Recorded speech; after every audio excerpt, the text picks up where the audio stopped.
ನನ್ನ ಮಗಳು ನಾನು ಬೆಳಿಗ್ಗೆ ಬಟ್ಟೆ ತೊಳೆದ್ನಲ್ವಾ ಅವನ್ನೆಲ್ಲ ಮಡ್ಚಿಡ್ತಾ ಐತೆ. ನಾನು ಎಲ್ಲ ದೇವರವೆಲ್ಲ ತೊಳೆದೆ. ಈ ಕೈ ನೋಡಿ ಫ್ರೆಂಡ್ಸ್, ಕೈ ಯಾವ ಥರ, ಇದು ಕುಂಕುಮದ್ದು, ಇದು ಎಲ್ಲದು ಚಂದನದ್ದು. ಯಾವ ಥರ ಕಲರ್ ಆಗಿದೆ ಅಂತೇಳಿ, ಒಳ್ಳೆ ಮೆಹಂದಿ ಥರ ಆಗ್ಬಿಟ್ಟೈತೆ. ಸುಮ್ಮನೆ ಬಟ್ಟೆ ಇಟ್ಟಿದ್ದಕ್ಕೆ ಮೆಹಂದಿನೇ ಹಾಕೋಣದು ಬೇಡ, ನಾವು ಇದನ್ನೇ ಹಾಕೊಂಬಿಟ್ರೆ ಆಗೋಯ್ತು, ಕಲರ್ ಆಗಿರುತ್ತೆ. Hi, hello, welcome back to my channel, Sridevi Gowda channel. ಇವತ್ತಿನ ವ್ಲಾಗಲ್ಲಿ ನನ್ನ ಡೈಲಿ ರೂಟೀನಲ್ಲಿ ನಾನು ಏನು ಮಾಡಿದ್ದೀನಿ ಅಂತಂದರೆ, ನನ್ನ ಕಾಯಿ ಇತ್ತು, 2 ಕಾಯಿನ ನಾನು ತುರಿದ್ಬಿಟ್ಟು ಅದನ್ನು ಹೇಗೆ ಸೇವ್ ಮಾಡ್ತಿದ್ದೀನಿ ಅಂತಂದರೆ, ತುರಿದ್ಬಿಟ್ಟು ಫ್ರಿಜ್ಜಲ್ಲಿ ಸ್ಟೋರ್ ಮಾಡಿ ಬಾಕ್ಸಲ್ಲಿ ಟೈಟಾಗಿ ಮುಚ್ಚಿಬಿಟ್ಟು ಇಡ್ತೀನಿ, ಐಸ್ ಕ್ಯೂಬ್ ಇಡೋ ಜಾಗದಲ್ಲಿ.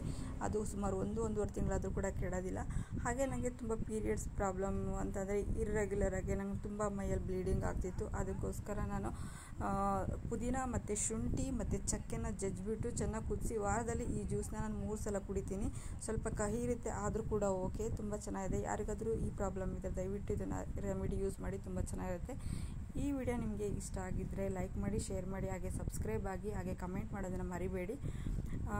ನಿಮಗೆ ಯಾವ ಥರ ವೀಡಿಯೋಸ್ ಬೇಕು ಅನ್ನೋದನ್ನು ನಾನು ಕಮೆಂಟ್ ಮಾಡಿ ತಿಳಿಸಿ. ಆ ಥರ ವೀಡಿಯೋನ ಮಾಡೋದಕ್ಕೆ ಟ್ರೈ ಮಾಡ್ತೀನಿ. ಓಕೆ, ನಾನು ಇಷ್ಟು ಹೇಳೋದಕ್ಕೆ ಇಷ್ಟಪಡ್ತೀನಿ. Okay, thank you for watching.